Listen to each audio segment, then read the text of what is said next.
You've got three different type of gamblers that are going to be betting the Super Bowl today. Gambler number one, he's been here for the long haul. He's been betting since day one of the football season back in September. He's built a little bankroll. It may not be huge, but he's got a bankroll. He's won some, he's lost some, but he's got a bankroll. Gambler number two, he's coming back to the table because it's the last game of the season. He lost his bankroll sometime in October, sometime in September. He lost it all. But he's taking one more shot today to get it all back because it's the last game of the season. Gambler number three, that's a guy who has made maybe no bets or just one or two bets all season long. But because it's a spectacle, because it's the biggest game, because everybody's having Super Bowl parties, he's got to get in the action. He's no different than a guy who goes to Vegas, never plays, but because he's in Vegas, he's suddenly got to hit the roulette table. He's got to play craps. He's got to play some hands at the poker table. No different than somebody that never watches horse racing, but the Kentucky Derby's on. I got to watch. Hey, the Triple Crown's at stake. I got to watch the Belmont Stakes. That's that type of gambler. Now, here's the outcome inevitably. Gambler number one, they know what they're doing. Gamblers number two and three, they are often the type that get into those deep financial abysses from which there is no escape, especially gambler number two, because his bankroll's long gone. He's often taking funds that should be earmarked for other things like his mortgage, his rent, putting food on the table, paying the kids' tuition. He's taking that money and again trying to get back what he lost months ago and getting it all back with one big bet today. Gambler number three, he's taken a couple of bills out of his pocket that he probably shouldn't be doing under any other circumstance. He wouldn't be wasting this money on a foolish bet, but he's taking a shot because, again, it's the spectacle of the game. I liken that type of gambler to when I'm standing in line at 7-Eleven and I want to pay for my big gulp. And there's that person in front of me because the Powerball is worth godzillion $1 million and they're buying $25 worth of tickets for no reason because they've got no statistical chance of winning the damn thing. But they're going to take $25 out of their pocket, which they normally wouldn't because they think, hey, it's worth $18 million. I got to take a shot at the game. Same type of guy. Betting because it's the spectacle of the event and they're going to the Super Bowl party and they got to have a little action on the game. Those are the type of three gamblers that are going to be betting today's game. Now, I'm going to be betting the game and I'm going to be breaking down the game for you here from an ATS historical perspective. I'm going to tell you why the game generally is a blowout, just like it was in the conference championships, just like it is generally in the divisional championships, just like it is in the wild card round, as I've detailed for you throughout the postseason here on the video reports. I'm going to give you a complimentary play. And remember, with my football complimentary plays this season, I am 41, 21, and 4. And I'm going to give you my top prop plays. Yes, proposition plays, which generally, I got to be telling you, they're a waste of time and just a moneymaker for sports books. That's all they really are. But I'm going to give you my top prop plays as well. My favorite Super Bowl stories, I have two of them for you. The first one deals with my wife. Okay? Deals with my wife. I have to tell you, a couple of years ago, that little game between Seattle and New England had the Patriots. The whole company has the Patriots. And you know how that one comes down. New England takes the lead and everybody's happy. And then Seattle's driving. And I'm driving in my car that day. And I pull off, I'll never forget, I pull off to the side in a Walmart parking lot because I just can't drive anymore because people often ask me, well, you know, how much do you bet on the game? The size of my bet means absolutely nothing. Understand this business that I run, the consequences of this game. Now, today, because of the closeness of this game being a 3-point line, I can tell you that it's split right down the middle. A lot of guys are on the Patriots, a lot of guys are on the Falcons, a lot of guys have the play on the total as the best bet. Some guys have money line plays on the game. I mean, it's right down the middle. Other years, however, like a couple of years ago, everybody and their brother was on the Patriots. So I can tell you that in those type of years, doesn't matter how much I have on the game. What matters is what the company has on the game. Because how this business runs is when you guys win as customers on the Super Bowl, well, that means you'll continue playing generally because your bankroll continues to exist and you'll be able to keep playing into March Madness. And that's good as a capitalist, I'm telling you, as a guy who runs this business. That's good for us because you need money to keep playing as a gambler in March Madness. And we need you to keep playing as customers, right? That's just reality. That's how it goes in this business. You don't win in the Super Bowl, you don't carry on. So I pull into this parking lot in the Walmart and I'm listening to the game and I'm telling her, this is it. They're going to go in and we are screwed. And my wife says one of the most brilliant things she has ever said in her life. She says, maybe he'll throw an interception. And as I'm telling her, there's no chance they're going to run in the ball, Pete Carroll, well, you know the deal. My wife's a genius, and Pete Carroll's the biggest jackass in the world. So, as I like to say, and as my wife always reminds me, she brought that game home for all of us Patriots bettors that year. She brought us home the win. She did, because she called it. Because the rest of the world couldn't believe it either. But my wife was responsible for that boneheaded play call. My other favorite story about the Super Bowl is this.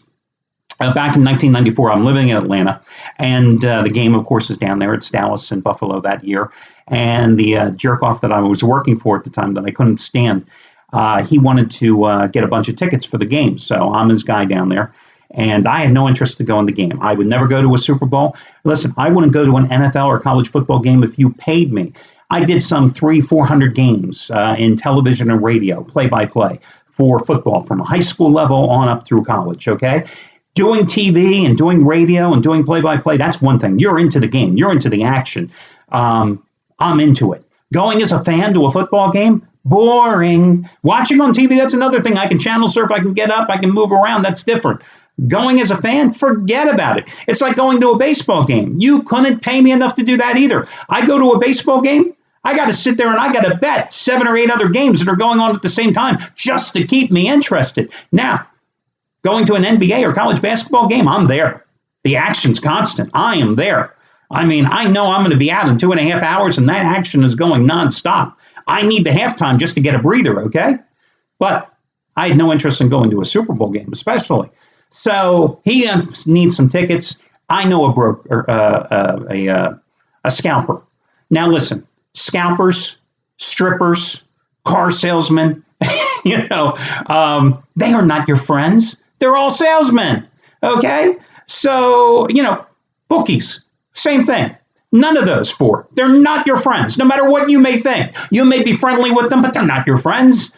It's transactions. They want your money. You want the tickets. It's e-commerce. That's all it is. Anyway, I know this one guy, and because there was only 1 week between the conference championships and the Super Bowl, the action was swift that year because everybody wanted to come to hot Atlanta. It wasn't that hot this week. That year, I remember the weather was kind of miserable. But I knew this guy, and the guy that I knew wanted so many tickets, so much action. He sends me his order. I go to meet this guy at the Marriott Marquis down in downtown Atlanta. I have $27,400 in cash in an envelope in my breast pocket. $27,400 in cash. I'm walking into the Marriott Marquis. And, this is 1994, okay? I mean, I don't care if it's 1994, 1993, 2004. You're walking around with that type of cash in your pocket to go buy tickets. It's like, you want to have bodyguards with you, okay? So I go into the Marriott Marquis. He's got a penthouse suite. I go up to the penthouse suite. I get off the top floor. 2 guys, I think Bruno and Ralph, they meet me at the door, pat me down. My father was a president of a labor union. I think he met some mobbed up guys that didn't pat him down. They pat me down. Like what? I'm walking in with a gun to get tickets? I got an envelope here with all this cash, right? So I go in, I meet the guy, I get the tickets and stuff, and he says to me, hey, can you hook me up with anything? It's like, I'm not buying a game ticket or anything like that. He says, well, look, here, let me give you some tickets. You want any concert stuff? And I'm going, well, what do you got? He says, well, I got Billy Joel and I got Frank Sinatra because they were the 2 big featured concerts prior to the game. And I'm going, okay, well, what do you want? He says, I'll give you face value since you're buying all the tickets. Now you're talking business here. Now you're talking business because this is where friendship comes in when you're dealing with a scalper. No one's giving you anything for free. You're talking face value. Okay. Yeah, I know my wife would like to see Billy Joel. Front row tickets, Billy Joel, face value, $85. for before the Super Bowl. $85 back in that day. Frank Sinatra tickets, fifth row, $60. Not a bad way to go. Hell with the game. Billy Joel, Frank Sinatra. Not a bad duo, you know? Anyway, those are my two Super Bowl stories. Let's move on. Let's talk about the game. Let's talk about it from a historical perspective. So far we know the favorites are 8-2 this year in the postseason. Now, the dogs have been barking. They have covered 11 of the last 15 Super Bowls, including 6 of the past 8. But you take a look at the trends over the 50 Super Bowls that have been played. Favorites of 0 to 3 points over the past 50 years, well, they're 6-6 against the spread. Favorites of 3.5 to 6 points, they're 7-7 against the spread. There is no statistical analysis that means absolutely nothing. But what we do know is what I've told you, and the prevailing trend that has been evident from the wild card round through the divisional playoff round through the conference championship round is the same trend that is prevalent here in the Super Bowl. More often than not, you have a blowout. You do not have close games because 24 of the 50 games have been decided by 14 points or more. That's 24 out of 50. That is 48%. It gets even worse. 35 of the 50 games, 70% of them, have been decided by at least a touchdown. Now, we've got a line that has been sitting at 3 points the entire time. 43 of those 50 games, 86%, have been decided by at least 4 points. Only seven of the 50 Super Bowls, 14%, have been decided by a field goal or less. Well, listen, guys, you know, the line's sitting at 3. I'm obviously buying down the half point when that line is sitting between 3 and 4.5 points today. I'm not worried about a field goal because I'm buying down the half point. That's the reality of the situation today. Totals, 24, 24, and 1. That's where it sits, right? This total is the highest in the Super Bowl history. Of the 7 previous Super Bowls with a total of 53 or higher, you've had 2 overs, 4 unders, and 1 push. In the Patriots' 6 previous Super Bowls, you've had 4 unders and 2 overs. Now, you have the Falcons with the highest scoring offense in the NFL this season. They have gone over in 15 of their 18 games. They have gone over in all 11 games they have played indoors. Patriots, they are 7-7 in terms of their over-under split this year, and the game started by Tom Brady. All 14 of those games have been played outdoors. Does it mean anything?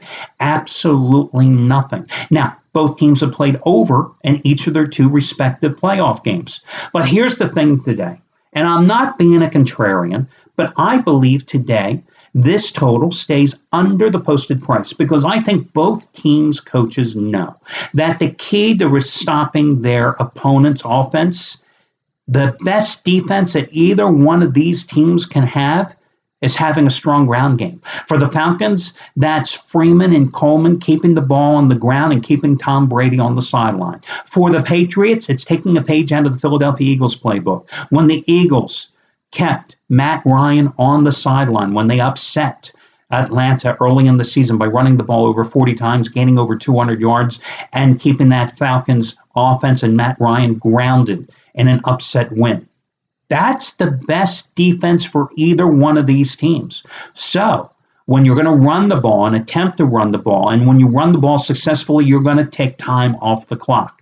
The other thing that I think works against this game being a high-scoring game is generally, and this is just a generalization, I think that when you have young teams making their playoff debut, like the Falcons, they generally come out a little more tentative in the early portion of the game. And I think that's going to definitely affect the Falcons here today. At the same time, we've seen in past Super Bowls that the Patriots don't come out and just fire the ball all over the place and attack. They're very methodical, precision-like in their offensive mindset. And I just don't see this being a game that's a pinball game. Back and forth. Now, we saw the Falcons score at will. At home against Seattle, at home against Green Bay. But as I pointed out in the video reports and when I had plays in those games, is that you had two teams, Seattle and Green Bay, that had lousy defenses. Seattle's defense on the road this season was pathetic. Green Bay's defense all year was pathetic, especially because they went the bargain basement route with their secondary and had so many injuries and a bunch of cornerbacks that probably shouldn't have been playing in arena football.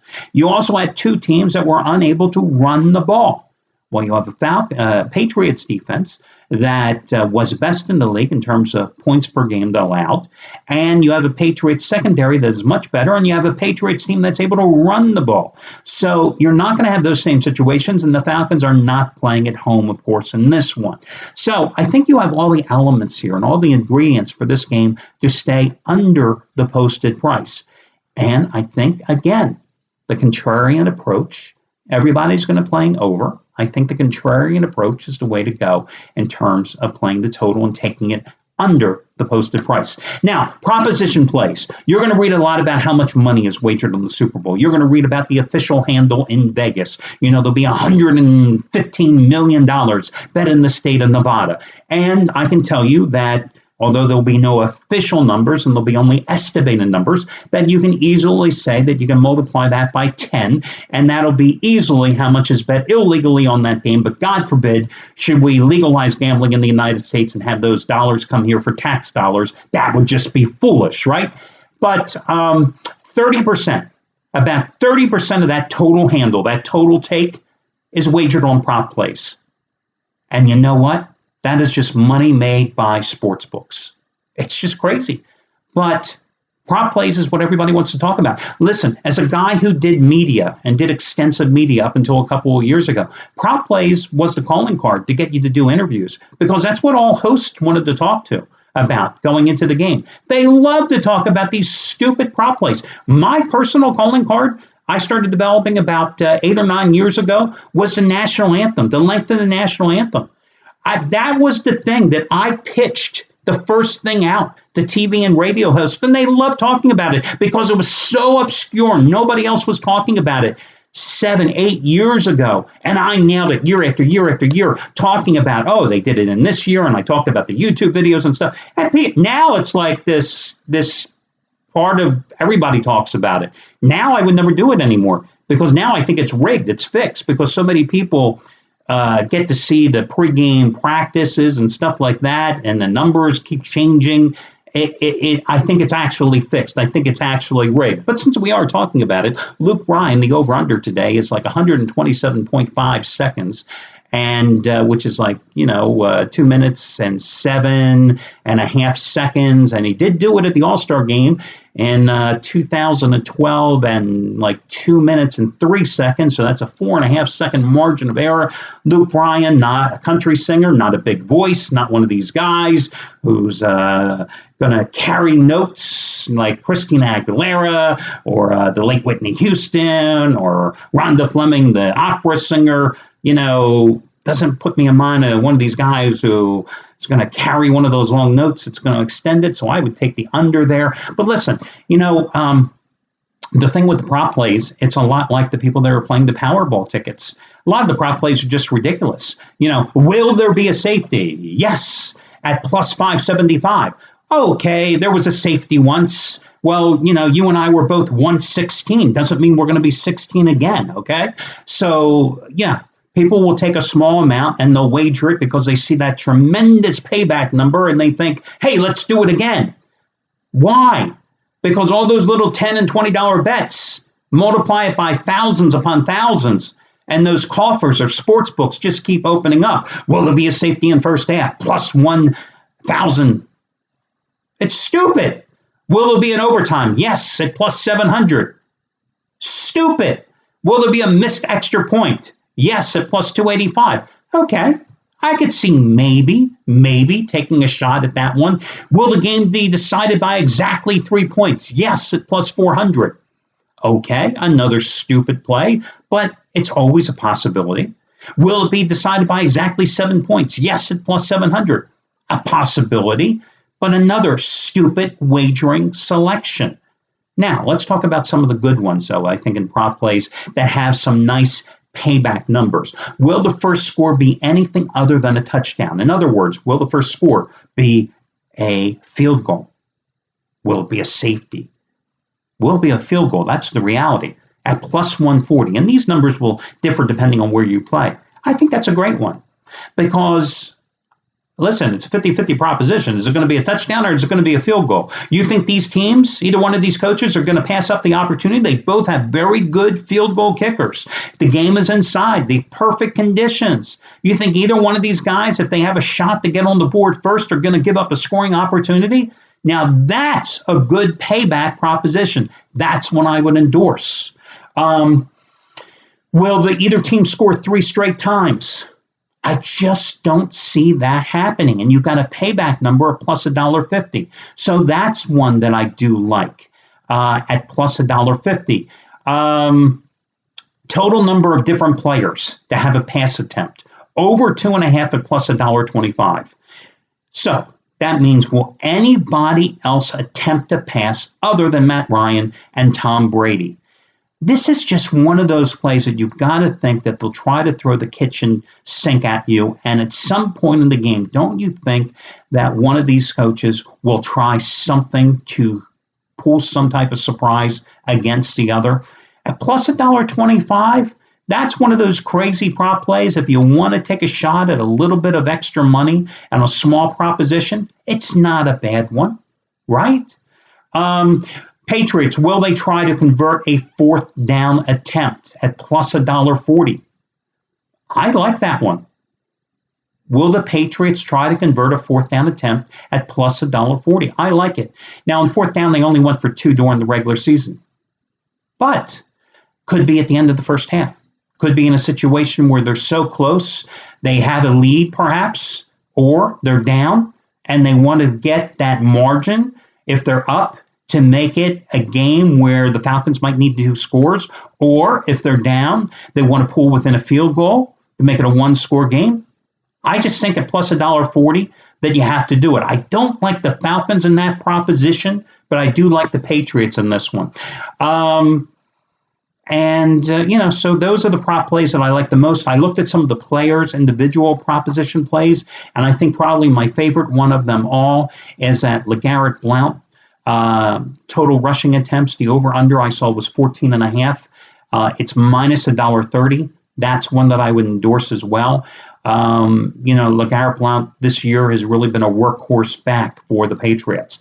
And I do believe that Bill Belichick will come out here. He'll run him excessively because, again, I think that, the best defense for either one of these teams is keeping the opposing quarterback off the field. And I think that he's going to get a lot of carries. And he is one of these guys that as his carries mount, he gets more effective because he wears down opposing defenses. I don't think Deion Lewis, who's a nice change of pace back, is going to get the bulk of the work. He did get a lot of carries in an opening playoff game against Houston, but remember, Blount the week prior was dealing with some type of virus, illness, flu, whatever, and that's why his workload was down in that game. So I do think Blount will get the number of attempts to get him 15 or more is really what he needs to get. So I think that is a good proposition play as well. So that'll do it, guys. But listen, these prop plays, again, they're only designed to make sports books money, and I really think the under is the best way to go. I wish you well. Talk to you again tomorrow when we do this again.